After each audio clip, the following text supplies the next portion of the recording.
Here's a tip involving decals. The owner wants to replace these decals for obvious reasons. And so I want to polish, but I want to peel these off before I polish so that I can polish where they go.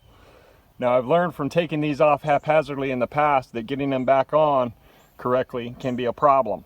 So what I've done is I've taken frog tape, waterproof masking tape like body shops use.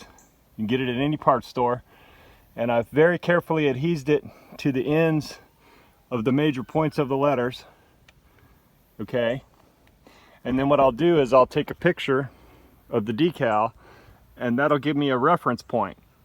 So then when I get the new decals, I'm guessing it's probably printed in one piece, maybe in two, but split it right up the middle so it's easier to manage, and then I can line those up. So now what I can do is I can peel these off and leave the tape and polish without hitting the tape.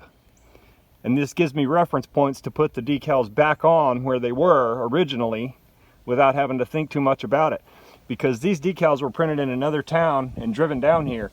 So it's not like you can just go back to the printer and reprint them. I don't have a machine big enough to print labels like this, and no one here in town does. These were printed in another city and brought here. So to mess up the new decals would be a serious uh-oh. And to prevent mistakes from being made, this is my little method. Now I can use something like a herringbone knife and just get under the edge of that decal, peel it off, do my polish work, then use my photo and the tape to line up my reference points and get the decals right where they need to be when I put them on, so I don't end up having to pull them loose and getting a bunch of bubbles in them and all that kind of nonsense. Hopefully this helps some people out there, because I know this was a major challenge for me as a detailer. Have a nice day.